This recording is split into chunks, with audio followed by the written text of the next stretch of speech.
What's going on, you guys? It's Ginger on Wheels here. I have another unboxing video for you. This is the Himiway step-through cruiser. We're gonna open up the box and see what's inside. I'll show you how to assemble it, and then we're gonna ride it around a little bit. I'm hoping to make this a short video because it's only about 100 degrees in this garage, so wish me luck, I don't pass out. Subscribe to the channel if you haven't already, and let's get ready to unbox this beast.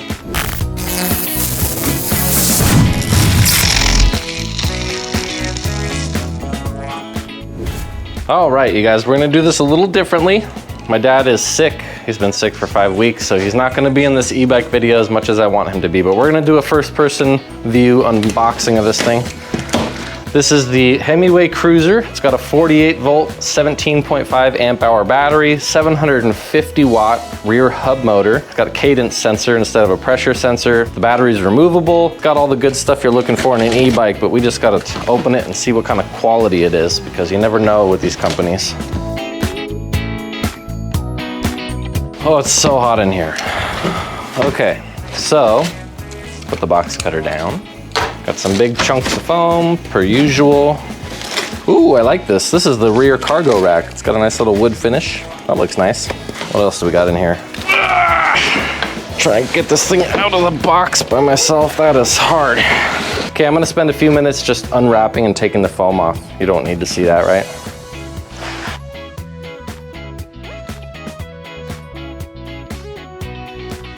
Okay, so this is what I got in the box. There's a little box that has tools and your charger and the manual and all that. There's the bike with a detached rack, so we're gonna have to screw that on. Precariously balanced, but they put this little black plastic thing up in the fork here so that you can balance the bike without the tires on quite yet. The tires on this thing, and all Hemiways really, they are quite impressive. I think these are the 4.5 inch tires, but this bike does come with fenders. You can see back and front fenders.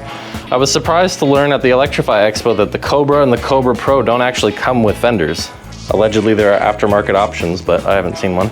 Be careful when you're unboxing the stem here. I accidentally scratched it a little bit. I'm kind of sad now. Just go gentle with your box cutter. So I guess first step is to find the keys to this battery. They're somewhere in this box. Huh, we got a weird little funky metal piece. I wonder what that does. Here's our headlight. Got a little 2-pin plug-and-play connector. See that drop of water just fall down? Those weren't tears of joy, those are sweat drops. It is 120 degrees probably in this garage. This is our front axle bolts for the front wheel.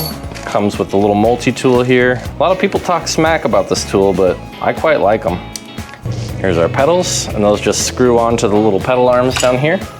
It is a 54 volt 2 amp charger, so that means it is a 48 volt battery, max charge 54 volts, and 2 amp charging and a 17 amp hour battery. You just divide 17 by 2 and you can get, it's gonna take about 8.5 hours to charge our bike up. Quite a long time. I'm excited for the day that manufacturers start including fast chargers like 5 or 10 amps, but we're not there yet. I am sweating like a dog. This is crazy. Whew. And then of course our manual with sweat all over it. So it says we have a 350 pound max load capacity. Tires are 26 by 4 inches, 750 watt motor. Shows what you might look like if you're riding it. The manual was proofread by someone who spoke English, so that's cool. Not gonna be that confusing. I already know how to set it up though, so I'm just gonna get to it. Okay, just went in and took a little break. Feeling a little better. Let's see if we can do another 5 minutes without passing out. Gonna get our box cutter and we're gonna very carefully slice the keys off of the cables here. And you can use these keys to remove the battery from the frame and we'll start charging the battery. So this is the charge port for the battery if you just want to charge it without taking it off the bike, but we do want to take it off the bike, so we're gonna find a little keyhole over on the other side here. I'm just gonna turn it to the unlock position and it should come right out. Oh, it slides out to the side like this. So there's our battery. Oh no, look at this. Battery case is split open. Did not get closed all the way. It looks like, yeah, the little plastic mounts for the battery actually are broken. This is not supposed to, that's supposed to be like that. Wow. It looks like this black ground wire got in the way when they tried to close it and it broke off the mounts. That's not great at all. Weak. I'm still gonna charge it, we're still gonna use it today, but I will be getting a replacement battery. If that happens to you or something similar, you can just email the support email for Himiway, and I'm sure they'll send you a new one. But this is no good. Good thing I have my fire sack here. Okay, so we got our charger here. Green light on the charger, that means the charger works. I'm gonna fish the cable here through the back vent hole of the fire sack. Then we just take our cable and plug it into the charge port of the battery. Make sure the charger turns red. That means it's charging. I will slide this damaged battery back into the fire sack. We're gonna leave that charging though while we go assemble the rest of the bike. Hopefully nothing else is damaged on our little road princess here. So let's start by putting the fender on. That seems pretty easy, right?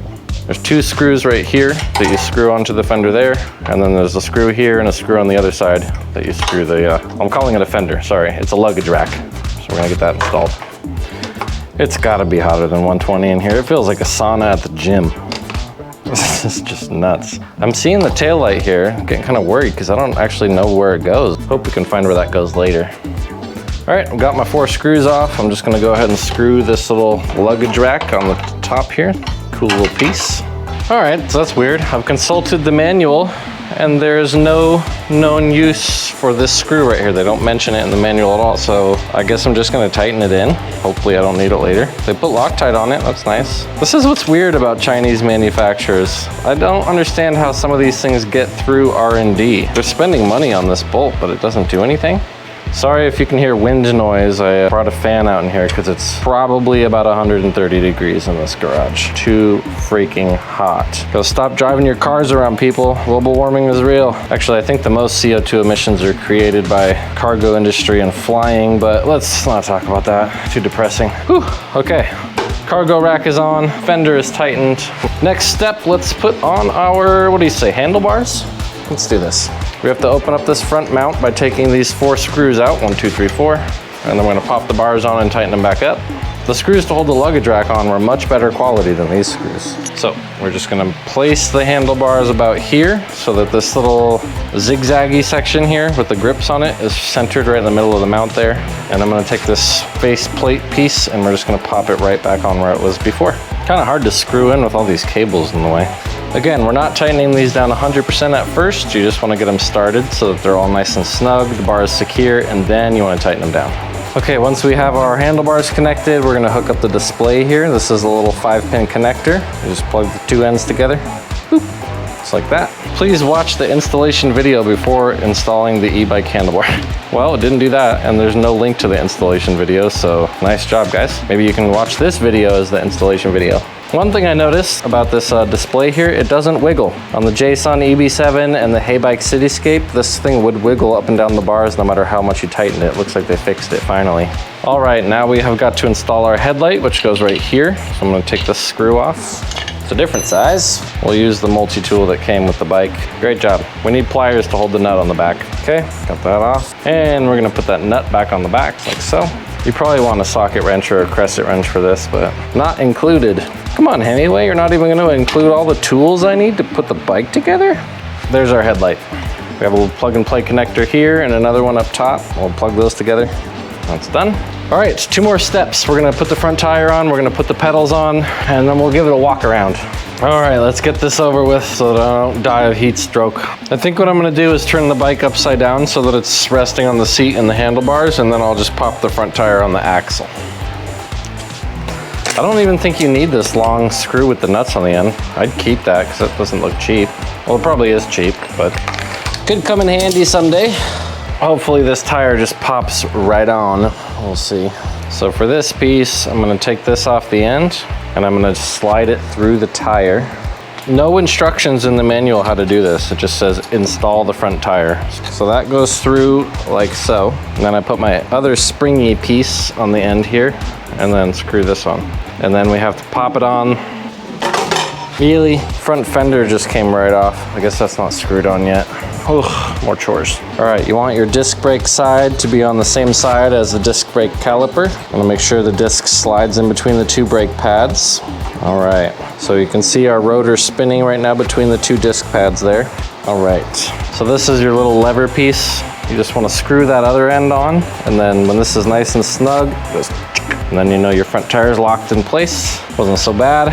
But now I gotta screw the fender on. Put this little front fender on before you put the headlight on. That's a pro tip. If you take one thing away from this unboxing, that's it.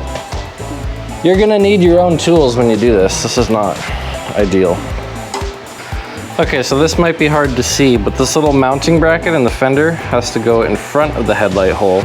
Then you want your headlight. We're gonna put the screw through the bracket for the fender and the bracket for the light and the screw hole on top of the fender here. And we're gonna get our nut on the end, and then I can just screw it all together. So the headlight screw actually holds on the headlight and keeps the fender secure in the front here. Let's give this one last little hearty tighten. Okay, fender installed. Oh yeah. Oh, my fender is completely crooked. I gotta bend it a little bit. No rubbing on the disc brakes, thank goodness. Now we just gotta put on the pedals and we're home free. And that's not even that hard. Oh good, they labeled the pedals. L is the left pedal, which when the bike is upside down is on the right side. So we'll just screw this on. Oh, one more pedal. I guess we still have to do the rear tail light. No, there's more. I'm gonna die of heat stroke before this is over. Okay, so I did have to actually take the luggage rack back off to tighten the tail light on. Another little thing, they don't include the tools to do that, so you're just gonna have to sound it out with your own tools. Hopefully you have some. There are little zip tie lines along the cargo rack here to zip tie the light, the wire for the tail light, because it's actually too long. And they do not include zip ties, so buy some black zip ties and you can make this look aesthetically pleasing. You can just cinch your zip ties right up onto those little holes there. Keep your taillight wire nice and safe. Okay, so we finally have the Himiway out of the box and fully assembled. I'm just gonna give you a quick look around it before I plug in the charged battery and we go ride it around. We've got some nice pleather grips here with stitching on them on both sides. They're nice and thick too, good for people with big hands. I have a quarter twist throttle here, Shimano shifter, pretty cheap standard one. You just click it with your thumb to shift down and then click this to shift up. You can see we have our 4-inch wide tires. Make sure you put air in those before you ride. 180 millimeter disc brakes on the front, cable actuated disc brakes, so you're not gonna have a ton of stopping power. It's got a front fender, which is cool. I still wouldn't recommend riding this thing in the rain though, because the controller box is right there. There's a hole on the front of the fender. I'm not quite sure what that's for, but that's also there. The brake levers have a little bit of padding on the front here, just a nice little touch. That slot is obviously where the battery goes. Ours is charging still, so can't have it plugged in yet. It's got metal pedals, which is nice. The JSON EB7 had plastic ones, so upgrade there. The seat, I just sat on it for a couple of minutes to pedal it out of the garage. Not the most comfortable seat, but it'll do. There's a screw on the bottom of the seat that you're gonna want to adjust the angle, the forward and back angle of the seat. Our luggage rack here, you can strap some stuff to here, or you can get the included cargo rack. Looks like we have one sprocket in the front, and then we have 1, 2, 3, 4, 5, 6, 7 in the back. So gonna have some highs and low gears. 750 watt hub motor right there, and the display, which I can't turn on because again the battery's out, but I can tell you from experience it's really easy to see in the sunlight. It's a good display. This is our like mode adjustment area. You can go plus or minus in the speed modes. You can turn your lights on, and this is the power to the bike.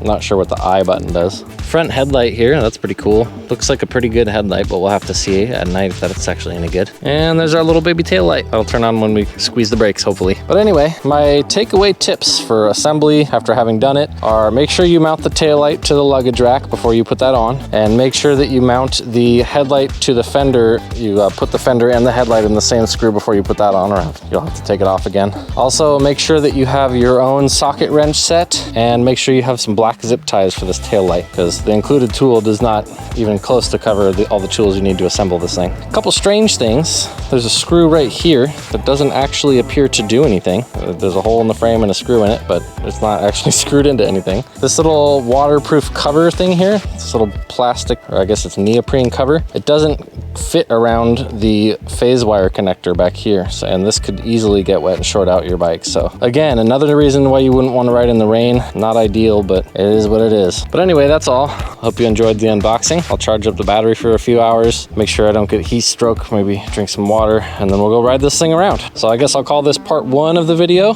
and I'll link part 2 in the description and probably down in the comments or up in the video in the corner now, but you can watch me ride it around in part 2. This was just part 1, the assembly. So I hope you enjoyed watching. Really hot, but hope I did an okay job. Subscribe if you liked the video, give it a thumbs up, and I'll catch you guys for part 2.